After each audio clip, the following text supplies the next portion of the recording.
Hello everyone, I am Rahul Raj, MBBS third year student of IMS BHU. Today we will have a Q&A on men and mental health, an initiative by V Foundation. So let's start. The first question is, how would you describe self-awareness?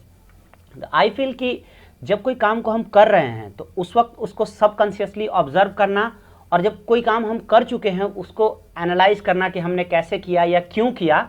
This is something related to self awareness. And honestly I feel I am noob to describe self-awareness. Now second, responsibility comes with a price. What do you feel about it?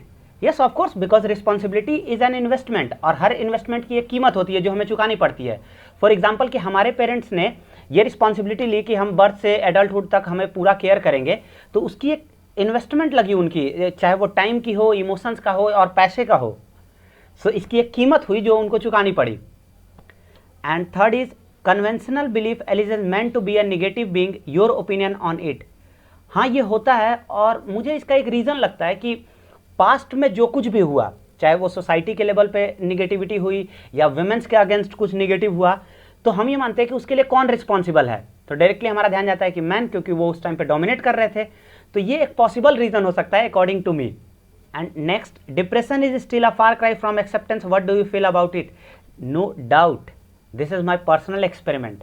और उसमें mostly लोगों का ये था कि सब लोगों ने डिप्रेशन को ऐसे मजाक में आ रहे हैं या ऐसा कुछ नहीं होता है. और इसका एक रीज़न है, क्योंकि ये हमारे एकेडमिक करिकुलम में हमें कहीं पे ये पढ़ाया ही नहीं जाता. अब 12th तक पढ़ाया नहीं जाता, फिर इसके बाद से अगर आप साइकोलॉजी या साइकेट्री लो तब आप जानोगे इसके बारे में. अदरवाइज आप ऐसे ही रह जाओगे. तो फिर वही जो बाकी सोसाइटी सोचती है कि हाँ अरे डिप्रेशन वगैरह कुछ होता नहीं है, ये एक जस्ट एक मजाक है. Now next, mental health for men is equally important. Your views on it? Yes, of course, because we are human and human is emotional creature. और मुझे पर्सनली ये लगता है कि अब हमें टॉक्सिक मैस्कुलिनिटी जो स्टैंडर्ड है या अल्फा मेल का जो बुलशिट है उसको छोड़ के आगे बढ़ना चाहिए. कि अगर हम अपने इमोशंस को एक्सप्रेस कर दे रहे हैं, इसका ये बिल्कुल मतलब नहीं है कि हम मेंटली वीक हैं, या अगर हम अपने इमोशंस को छुपा के या साइलेंट रह जा रहे हैं तो इसका ये बिल्कुल मतलब नहीं है कि हम बहुत मेंटली स्ट्रांग हो गए हैं. तो इसलिए mental health is equally and utmost important for man. And the last question is, man being told to man up, how biased that sounds you?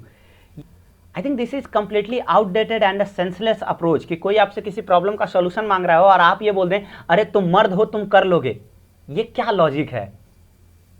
तो this was all about the question air. Thanks to V Foundation and thank you so much for watching.